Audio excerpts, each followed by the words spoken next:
Hello friend, welcome back. स्वागत है आपका आपके अपने यूट्यूब चैनल पर। अगर आपने हमारे चैनल को अभी तक सब्सक्राइब नहीं किया है, चैनल को सब्सक्राइब कीजिए, साथ ही साथ बेल नोटिफिकेशन को क्लिक कीजिए, जिससे जो भी लेटेस्ट इन्फॉर्मेशन और अपडेट है हमारे चैनल से संबंधित उसका नोटिफिकेशन आपको टाइम टू टाइम मिलता रहे।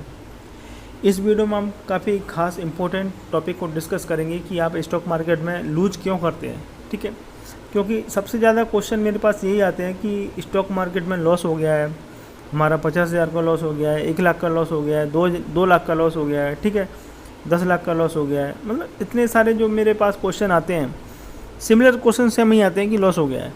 अब इस लॉस को रिकवर कैसे करें, सबसे बड़ा क्वेश्चन वो आता है। तो मेरा रिप्लाई उसमें एक ही रहता है कि आपका लॉस किस वजह से हुआ है। सबसे पहले तो मुझे वो मानना पड़ेगा, वो जानना पड़ेगा। ठीक है, क्योंकि सबसे ज़्यादा लॉस होने का कारण क्या रहता है मैं आपको बताऊंगा। पूरे वीडियो में ध्यान से सुनिएगा। ये वीडियो हो सकता है 10 मिनट का हो जाए, लेकिन आपके लिए इतना ज़्यादा इम्पोर्टेंट है ना कि आपकी पूरी ज़िंदगी को बदल सकता है।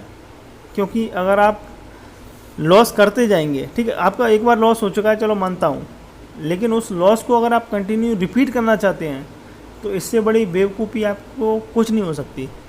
क्योंकि अगर आपका लॉस हो चुका है, ठीक है, उस लॉस से रिकवर कैसे होना है, इस चीज़ पर आपको फोकस करना है। दूसरा चीज़ पर आपको फोकस क्या करना है कि उस लॉस को जो आपका हुआ है उसके पीछे रीज़न क्या है, आगे उस चीज़ को हम कैसे रेक्टिफाई करें, उस चीज़ को हम रिपीट कैसे नहीं करें, उस चीज़ को आपको जानना ज़रूरी है। ठीक है, तो सबसे पहले अगर हम जानेंगे मेन कॉजेज क्या है लॉस के, तो सबसे पहला मेन का रीज़न जो लॉस का रीज़न है वो है इमोशंस। क्योंकि जब जब आपने इमोशंस पर कंट्रोल नहीं किया है, आपको लॉस तभी हुआ होगा मार्केट में। एक चीज़ आपको ध्यान रखना चाहिए हमेशा। और मैं आपको ये वीडियो बना रहा हूँ, ठीक है, आप इस चीज़ को नोटिस करिए, ध्यान से सुनिए। और आप एक चीज़ ध्यान रखना कि आपने कभी भी ट्रेड लिया हो, अगर आपने डिसिप्लिन के साथ ट्रेड लिया हो, रूल के साथ लिया हो, तो आपको लॉस बहुत कम हुआ होगा। ठीक है, लेकिन जब भी आपने इमोशंस रखा होगा, जैसे कि आपको लग रहा है कि आपने सपोज कीजिए आपकी निफ्टी 17,000 चल रही है, ठीक है, आपने 17,000 का कॉल ऑप्शन बाय कर लिया, तो आपको क्या लग रहा है निफ्टी 17,000 के ऊपर जाएगा। लेकिन अगर सपोज कीजिए वो 200 से 300 पॉइंट नीचे चला गया एकदम से सडन से मार्केट, तो आप क्या करेंगे, होप में बैठे रहेंगे। ठीक है, और इमोशंस आपके कंट्रोल में रहेंगे नहीं, तो आपको क्या लगेगा कि 2 से 3 दिन लगेंगे या 4 दिन लगेंगे, मार्केट ऊपर आ जाएगा और हमारा प्रॉफिट हो जाएगा। तो सबसे बड़ा जो मेन रीज़न है मार्केट का ना, वो इमोशंस हैं। जब भी आप मार्केट में होप में रहेंगे ना, तो मार्केट आपको रिवॉर्ड नहीं करेगा, उल्टा आपको रिस्क आपका जाएगा, उतना आपका कैपिटल का लॉस होगा। ठीक है, तो मैं सबसे पहले जब भी मार्केट में कुछ ही को सिखाता हूँ, तो सबसे पहले एक ही चीज़ सिखाता हूँ कि आपको इमोशंस कंट्रोल होना चाहिए। क्योंकि अगर आपने इमोशंस कंट्रोल करना सीख लिए तो मार्केट में आप हर चीज़ को कैरी कर सकते हैं, हर चीज़ को आप ट्रेड कर सकते हैं और हर चीज़ को आप प्रॉफिट में तब्दील कर सकते हैं। लेकिन सबसे मेन इंपॉर्टेंट चीज़ है ना जो इमोशंस है। अगर मैंने सपोज आपको कोई ट्रेड दे भी दिया, लेकिन आप उसमें प्रॉफिट नहीं कर पाएंगे, आप उसमें लॉस करेंगे। उसका रीज़न ये है कि मैंने सपोज आपको इंट्राडे में कोई ऑप्शन आपको बाय करने के लिए दिया या आपको कोई सेल करने के लिए दिया, लेकिन आप क्या करेंगे, अगर आपका ट्रेडिंग स्टाइल सही नहीं है, आपका इमोशंस का स्टडी सही नहीं है, तो आप क्या करेंगे, उसमें आप बाई तो कर लेंगे, लेकिन आपको एग्जिट कब होना है, ये सबसे ज़्यादा इंपॉर्टेंट है। क्योंकि मैंने अगर आपको टारगेट 150 का दिया और सपोज करो वो 146 या 144 से रिवर्स हो गया, तब आप क्या करेंगे, आप एग्जिट नहीं हो पाएंगे उसमें। अगर आपकी लर्निंग प्रोसेस सही नहीं है, आपकी ट्रेडिंग स्ट्रेटेजी सही नहीं है, तो आप क्या करेंगे, उसमें से आप वेट करेंगे टारगेट आने का, तब तक वो आपको क्या करेगा, रिवर्स हो जाएगा और आपको स्टॉप लॉस ले जाएगा। तो मेरा कहना यही है कि आपका इमोशंस जो है सबसे पहले उसको कंट्रोल करना सीख लिए।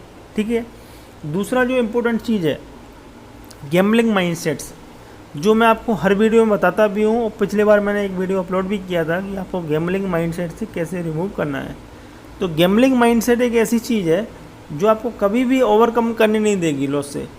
उसका रीज़न क्या है कि गैम्बलिंग माइंडसेट का मतलब क्या होता है, अगर आपका 5 लाख का लॉस हुआ है, आपका 10 लाख का लॉस हुआ है, आप उसको एक्सेप्ट नहीं करेंगे। आप क्या बोलेंगे कि 10 लाख का मुझे लॉस हुआ है तो मुझे 10 दिन में रिकवर करना है, ठीक है, या 10 दिन में नहीं तो आपको 20 दिन में रिकवर करना है या 1 मंथ में रिकवर करना है। तो उससे क्या होगा कि आपका माइंडसेट एक गैम्बलिंग वाला हो जाएगा। आपको क्या लगेगा, अगर मैंने आपको 17,000 का कॉल ऑप्शन दिया, ठीक है, तो आप क्या करेंगे अगर आपकी कैपेसिटी 1 लॉट बाई करने की है तो आप क्या करेंगे, 10 लॉट बाई कर लेंगे। ठीक है, 10 लॉट आपने बाई कर लिए और सपोज कीजिए कि वो स्टॉप लॉस ट्रिगर हो गया, तो आपका जो पूरा कैपिटल जो आपके पास है वो भी आपका चला जाएगा, क्योंकि आपका माइंडसेट क्या है, गैम्बलिंग का माइंडसेट है। वही अगर बिजनेस का माइंडसेट होता तो आप क्या करते, धीरे धीरे लॉस को रिकवर करने की कोशिश करते। ठीक है, धीरे धीरे रिकवर करने की जो कोशिश है लॉस को, वो सबसे ज़्यादा एक्यूरेट है और सबसे ज़्यादा प्रभावशाली है। क्योंकि जब भी आप अपने लॉस को याद करते हुए रिकवर करेंगे ना, तो आपके मन में क्या आएगा, आपके मन में एक रिवेंज ट्रेड आएगा और आप हर वक्त यही सोचेंगे कि मार्केट में मैं कैसे अपना जो लॉस हुआ है पुराना वो रिकवर करूं। और जब जब आप ये सोचेंगे तब तक आपका लॉस होने के चांसेस काफ़ी ज़्यादा इंक्रीज हो जाएगा। इसलिए मेरा जो भी स्टूडेंट है, मैं हमेशा ये जो मैं आपको टॉपिक बोल रहा हूँ कि इमोशंस पे कंट्रोल कैसे करना है, गैम्बलिंग माइंडसेट को आपको कैसे रिमूव करना है, इन चीज़ों को आप जब तक आप वेरीफाई नहीं करेंगे, जब तक आप रेक्टिफाई नहीं करेंगे, तब तक आप मार्केट में रिकवर नहीं कर सकते लॉस को। उल्टा आप लॉस करके और जाओगे मार्केट में।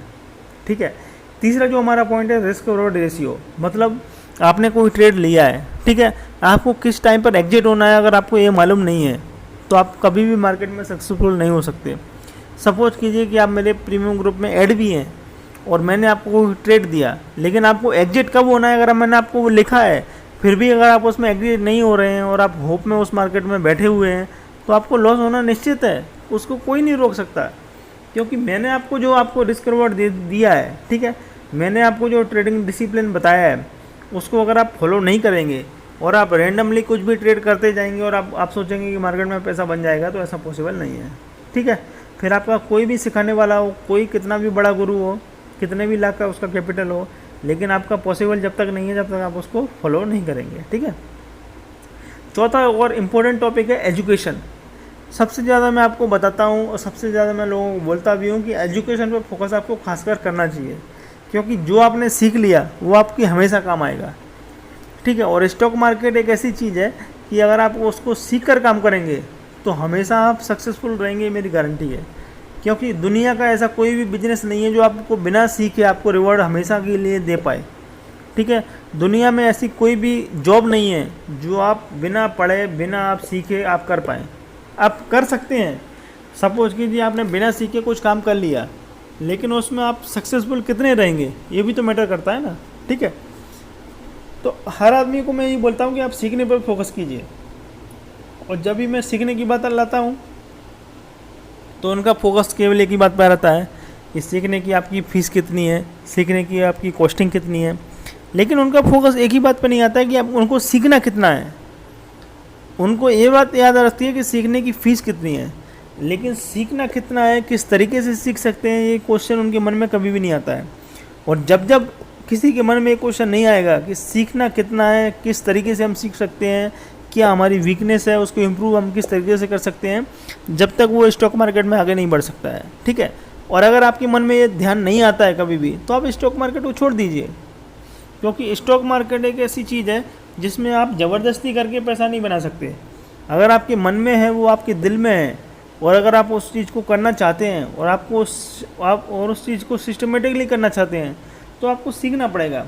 बिना सीखे हुए कोई भी चीज़ पॉसिबल नहीं है, चाहे वो जॉब हो या बिजनेस हो, किसी भी फील्ड में हो।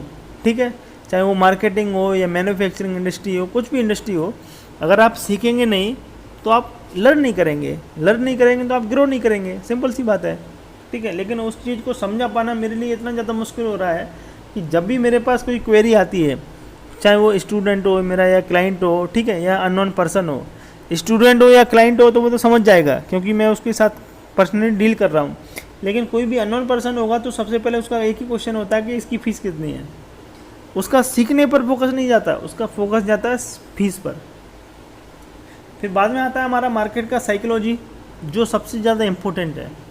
अगर आपने सब कुछ सीख भी लिया, आपकी रिस्क रिवॉर्ड रेशियो कितना भी अच्छा हो, आपका गैम्बलिंग माइंडसेट नहीं हो चलेगा, इमोशंस आपके कंट्रोल में हो, लेकिन अगर आपने मार्केट की साइकोलॉजी रीड नहीं की तो आपने कुछ भी रीड नहीं किया।